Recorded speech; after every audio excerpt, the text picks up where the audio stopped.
به درد شما بخوره برای زخم یا نه؟ خیلی خطرناکه. یه راه حل فراره. خب 5 شد دیگه نه؟ بله خب به مناسبت از اون هفته‌ای که اینجا بودیم تا الان اتفاقات میدونید که زیادی افتاد. در بیرون از اینجا البته خیلی به ما ربطی نداره، بنابراین توضیح سعی میکنم که راجع به اصل مسئله صحبتی نکنم که همه از اخبار شنیدید، اما به نتایجش برای ما بد نیست که اشاره بکنم و خصوصا وقتی داشتم هم این مسئله رو دنبال میکردم، این اتفاقات رو دنبال میکردم و درس بحث امروز رو آماده میکردم، به جایی رسیدم که شما اینجا میبینید، اینجاست، به اینجا رسیدم که در واقع کانت از یک وحدتی صحبت میکنه. بعد از این همه بحثی که کرده میرسه به اینجا که یه وحدتی در یک جای، یه وحدتی درست میشه. این توضیح پیچیده جلسات 2 جلسه قبل خصوصا نتیجهش این هست که من به اونجا رسیده بودم. خب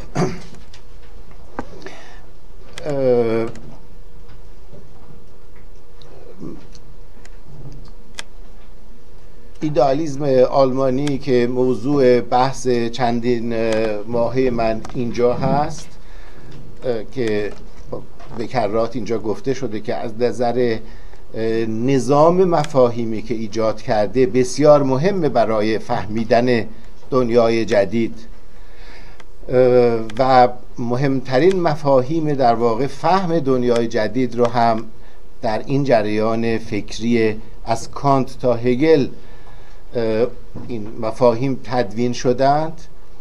یکی از نتایجش رو من سعی میکنم که امروز بهش اشاره کنم که هم مقدمه است بر بحث بعدیم، اما این به هر حال از بیرون هست به مناسبت اتفاقات هفته گذشته.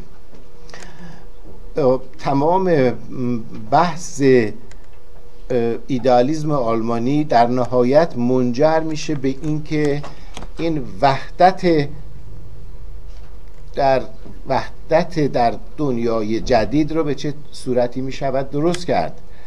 این که ما هم چون بحث اساسی کانت، فیشته و هگل بحث اساسیشون مسئله حقوق فردی است طبیعتاً، اما وقتی این حقوق فردی به فرد داده شد یا قبول کردیم که فرد دارای حقوقی هست، این وحدت حقوق ها رو به چه صورتی می شود درست کرد.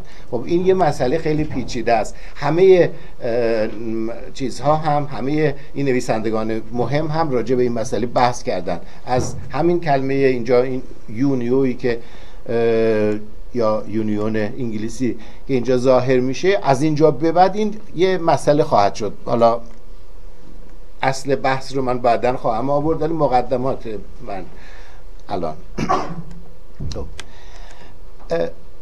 این که این فکر جدید دنیای جدید از کانت به بعد ناظر بر تئوری، ناظر بر یک نظریه وحدته، در این هیچ تردیدی نیست.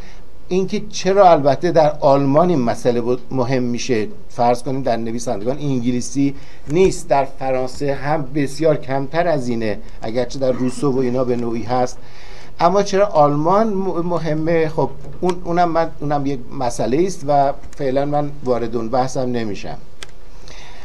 اما خود مسئله وحدت و این وحدت در کثرت که بسیار مهمه، اثرات نفهمیدن این مسئله در نظریه پردازان بعدی که نفهمیده از بخش مهمی از ایدئالیسم آلمانی خواستن که باش تسویه حساب کنن و از طرف دیگه موضعی گرفتن درست در خلاف جهت اون چیزی که در ایدئالیسم آلمانی آمده بود به عنوان اینکه پست مدرن هستیم یا هرچی.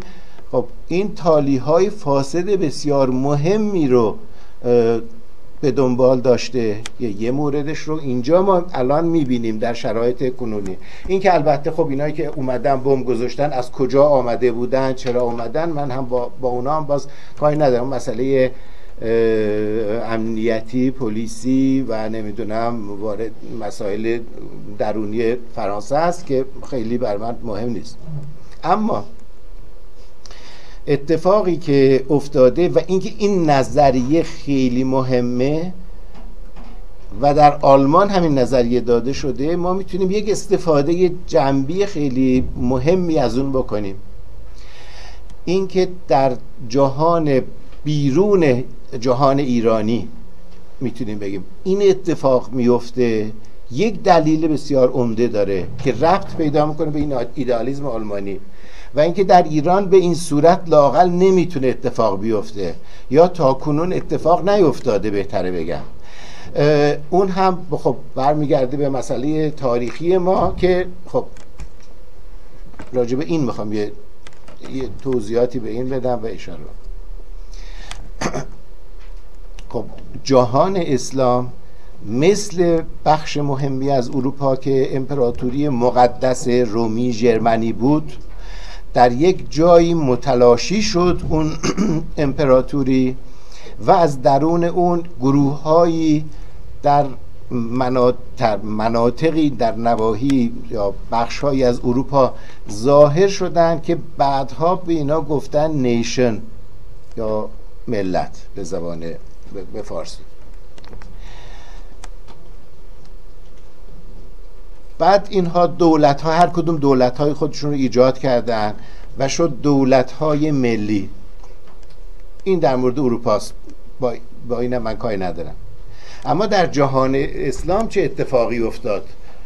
چون همین آغاز جهان اسلام هم به نوعی با خلافت در بغداد نوعی امپراتوری درست کرد. اگر اون اصطلاحات رو به کار ببریم، امپراتوری مقدسی ایجاد کرد.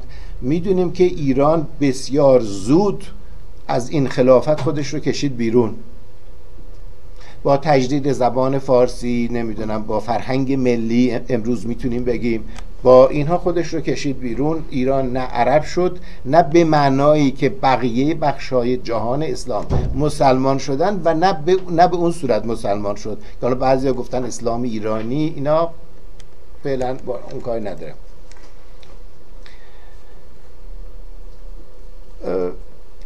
این که ایران به این صورت در داخل دو دین بزرگ الهی یعنی اسلام و مسیحیت تنها کشوری بود که خودش رو از جاذبه خلافت یا امپراتوری اون دین تونست که رها بکنه، این یه دلایل بسیار پیچیده‌ای داره که تماشو من نه بلدم بگم و نه اینجا البته جاش هست که راجع به اینا صحبت بکنیم. اما این نشون میده که ما یک امکانات نظری بسیار اساسی داشتیم که با توجه به اون تونستیم خودمون رو بازسازی در بعضی اوقات، من این تعبیر رو به کار میبرم، در بازسازی در درون بیرون اسلام بکنیم، جهان اسلام بکنیم. و اون مربوط میشد به وضعیت پیچیده ایران. ایران یک نظریه است، این کلمه یک نظریه است و این به ما اجازه داده که در یک جایی زبان این سرزمین بزرگ رو تجدید کنیم و فرهنگ اون رو تجدید بکنیم. خب به این دلیل هم هست که ما وارد جزئی از امپراتوری اسلامی هرگز نشدیم، اگرچه در درون میتونیم بگیم به لحاظ دینی در درون اون بودیم، ولی به لحاظ غیر از دین در بیرون اون بودیم. این درون بیرونه به معنای اینه.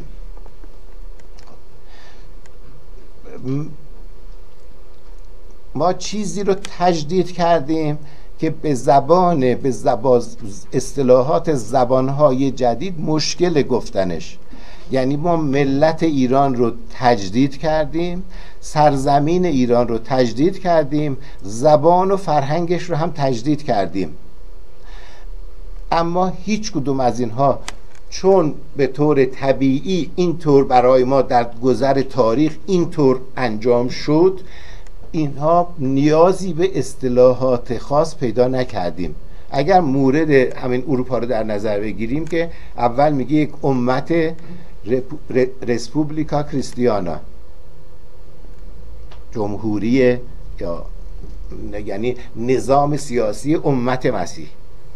ما وارد اون طبیعتا نشدیم، از اون هم خارج نشدیم، بنابراین نه لازم بود که ما بگیم که ما جزئی از امت بزرگ اسلام هستیم و نه در یک جایی از اینجا اومدیم بیرون که بگیم که ما ملت ایرانی هستیم که از اون امت جدا شدیم.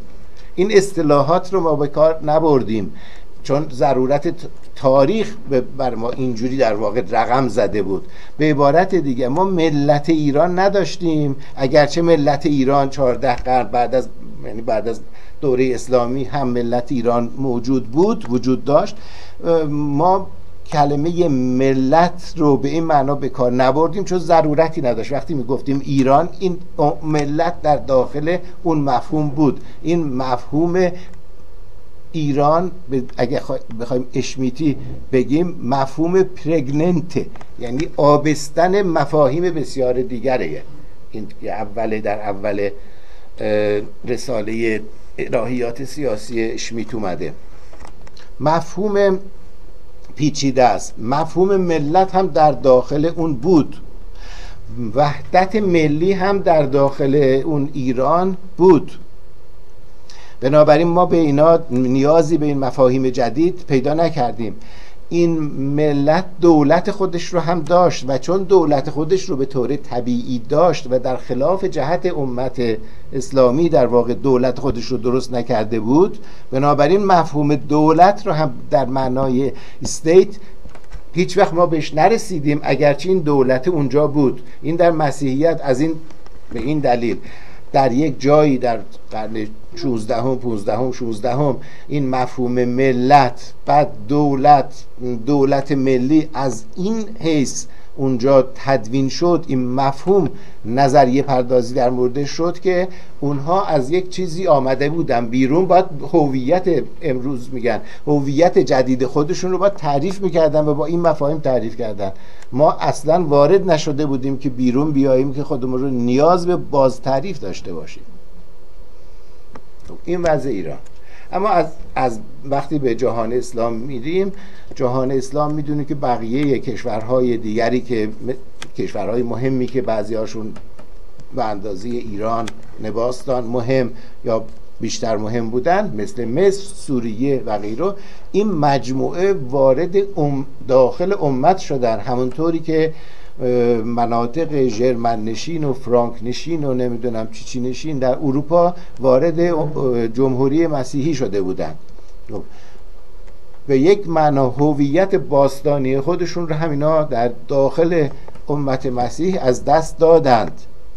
از وقتی که میومدن بیرون، از دست دادن. خب عمدتاً با استعمار هر کدوم از این کشورها به تدریج یک تشخصی پیدا کردند و به تدریج با فروپاشی، حداقلش اینه که با فروپاشی خلافت در بغداد در قرن هفتم، به تدریج این کشورها عرب و اسلامی ماندند، اما در این حال خودشون رو یه تشخصی هم به خودشون دادن. مصر و سوریه و یعنی اون تشخص باستانی خودشون رو به نوعی تجدید کردن، اما به نوعی که ما تجدید کردیم تجدید نکردن. در دوران جدید با استعمار خصوصا، وقتی به تدریج این کشورها ناسیونالیزم که از اروپا می آمد وارد شد، اینها خودشون رو شروع کردن در این مقولات جدید فهمیدن که بیشتر خب مثل ما که ترجمه کردیم ترجمه‌ای بود، شروع کردن به فهمیدن، ناچار شدن که به خودشون بگن که ما فرض کنیم مصری هستیم اما عربیم، الجزایری مراکشی هستیم اما عربیم و مسلمان. عربیت ما عین مسلمان بودن ماست، اسلام ما هم عین عربیت ماست.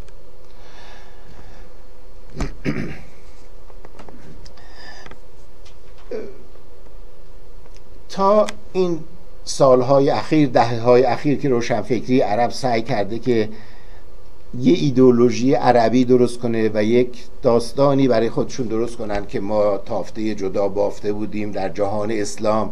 البته اونجا هم یک شیطان بزرگ وجود داره برای اونها و اون ایرانه که همه چی در این جهان عربی ما که با خصوصا این سالهای اخیر مد شده به ابن رشد و اینا میپردازن که هیچ وقت نخونده بودن و تازه فهمیدن از طریق تفسیرهای اروپایی فهمیدن که ابن رشد فرض کنیم که مهم بوده و بعد به این نتیجه رسیدن که ابن رشد رنسانس ما بوده. خب این رنسانس بس چرا از بین رفت؟ چون نمیتونیم توضیح بدیم چرا از بین رفت، میگیم که بله عرفان و اینا که تو ایران بود اون غالب شد و خب اون رنسانسی که در جهان اسلام یعنی جهان اسلام عربی بود اون به تدریج از بین رفت. بنابراین مشکل با ایرانه در جهان اسلام.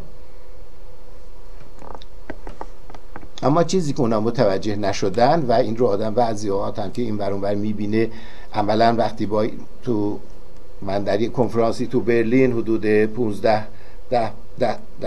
سال پیش یه بار دیدم که بخشی مهمی از اینها اومده بودن، جز یه نفر مهمیشون تقریبا اومده بودن. هر باری که میخواستیم که صحبتی بکنیم کار به مشاجره میرسید، در اینجا به مشاجره در واقع کار میکشید. خب اتفاقی که در این بخش های از جهان اسلام افتاده اینه که اینها همچنان خودشون رو در داخل مفهوم امت توضیح میدن، یعنی بخشی از امت هستن، خودشون رو جزء امت میدونند، اما در این حال دولت‌های خودشون رو ملی یا دولت‌های ملی هم میدونن. اما این دولت ملی هم در این حال عربه و بخشی از جهان عربه که اون جهان امت مسلمانه در واقع. خب بخش مهمی از افراد این کشورها تا جایی که من میتونم بفهمم اینه که هم با مقولات با مفاهیم امت استدلال میکنن و خودشون رو در داخل امت میفهمن و هم در این حال در یک وضع ملی هم سعی میکنن بفهمن. یعنی هر کدوم از اینها ادعای این که ما ملی هستیم و دولت ملی داریم، اما در این حال جزئی از جهان اسلام هم هستن. اون متلاشی شدن به نظر من و مسئله اساسی اینه متلاشی شدن امتی که سایش همچنان بر یا شبهش سنگینی میکنه رو این بخش از دنیا، اما اینقدر هم این سایه سنگین هست که اجازه نمیده که اینها در ملت به معنای جدید و جدید کلمه بشن. جلوی ملت شدن اینها رو هم میگیره. به عبارت دیگر اینها ضمن اینکه جزء یک مجموعه بزرگتر امت عربی اسلامی هستند، اما ادعاهای ملی هم دارند که اون ادعاهای ملی رو نمیتونن دیگه توضیح بدن. چون شما وقتی با چیز صحبت میکنید، چه میدونم با مصری، نسبتش رو با قبل از اسلامش میگه که خب بدترین چیزی که مفهومی که براش وجود داره به خلاف ما، بدترین مفهومی که میشه به کار برد فرعونیه. ما یک سابقه فرعونی داشتیم. ما میگیم ما یه سابقه کوروشی مثلا داشتیم با حقوق بشر فلان اینا. حالا اونها سابقه فرعونی از مزایای توریستیش میتونه استفاده کنه چون ارز میاره، اما در این حال این بزرگترین مانعی هست که بگه من یه ملتی هستم باستانی از یه جایی اومدم. خب خودم رو جزو چیزی میدونم که وجود نداره، اما در این حال این وضعیت جدید خودم رو هم بهش عادت نکردم. من ملت نیستم، شهروند یک ملت جدید نیستم که. امتم چون وجود نداره من نیستم. بنابراین این بخش مهمی از این بخش جهان اسلام در واقع در دنیای جدید یک اشکال خیلی اساسی داره که امت فردی از امتی که وجود نداره، اما شهروند هیچ جایی هم نیست، چون نه دولت ملی داره و خصوصا اون بخشش که در اروپا و اینا متولد شدن، نه فرانسوی هستن یا آلمانی هستن، نه الجزایری و مراکشی و غیره. اینها دنبال چیزی میگشتند که اینکه ملی نشدند، اینکه شهروند هنوز نشدند و حتی در فرانسه هم به رغم نظام شهروندی اینها شهروند نشدند، چون اون سایه بر اینها سنگینی میکنه. اون به محضی که یک پرچمی بلند شد که این خلیفه جدید آمد، ناگهان بخششون لااقل رفتن به طرف اون.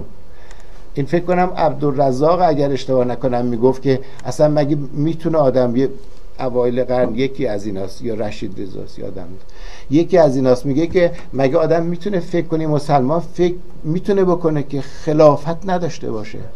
این نظریه های هی بله خلافت به خاطر اینه که درست شده به صورت های مختلف، اهم از این که سکولارش باشه یا دینیش باشه، برای اینه اینا نمیتونن از اون تو بیان بیرون. توضیحی که به نظر من در مورد ایران اینه که ما اصلا چون اون تو نبودیم، اون سایه اصلا روی ما نیست. ما اصلا نمیتونیم تصور کنیم در خلاف جهت اونا، ما اصلا نمیتونیم تصور کنیم که جزئی از خلافتیم. این هیچ وقت در ایران باز تولید نخواهد کرد این و چیز خلافت، اما در اونجا هم نمیتونه که اصلا باز تولید نکنه. خب این خلافت به محض که پرچم خلافت بلند میشه، بخش مهم پس زده در واقع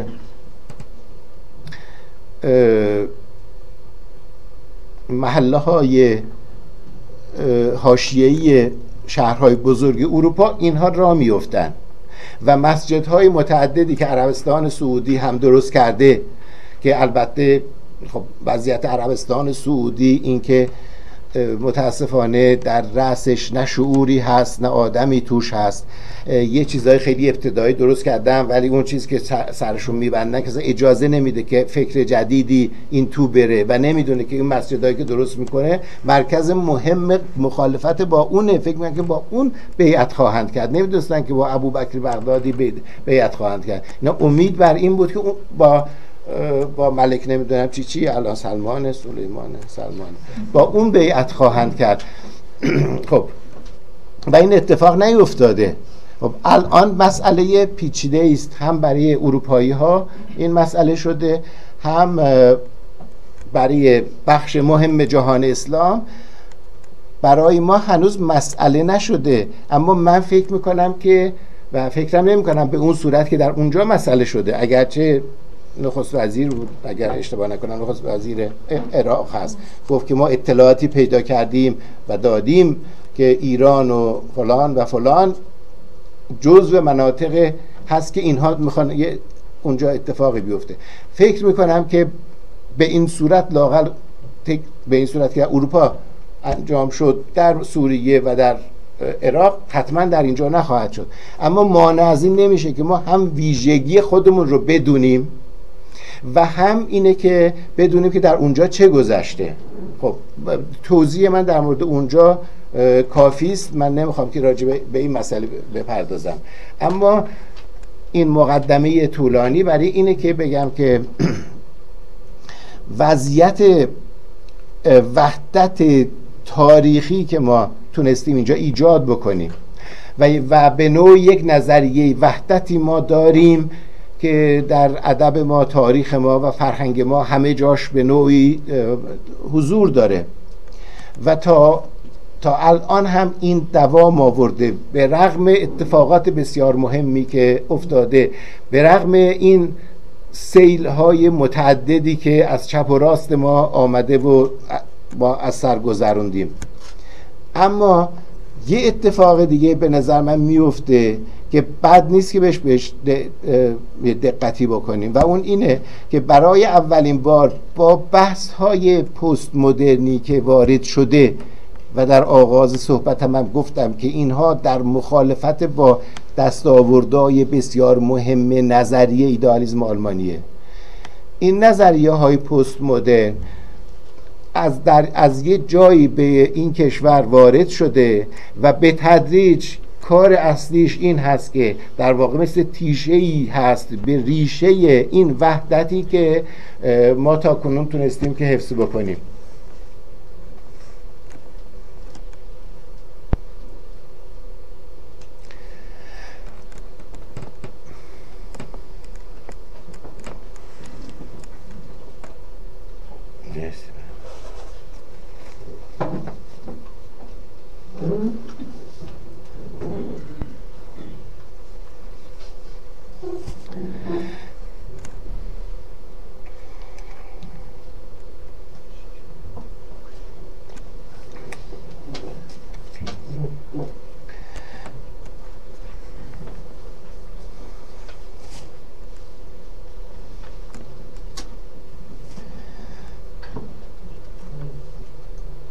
خب از عوارض روشنفکری 30-40-50 ساله اخیر این هست که ما اطلاع خودمون رو و آگاهی خودمون رو نسبت به اونچه که ما بودیم و تاریخ ما تا حد زیادی رو از دست دادیم بر اثر ورود ایدئولوژی هایی که به طور کامل نمیتونیم اونها رو، این حدود و ثغور اونها رو نمیفهمیم، اینکه از کجا آمدند و چه میگویند و تالی های اینها چیه، ما بسیاری از اینها رو نمیفهمیم.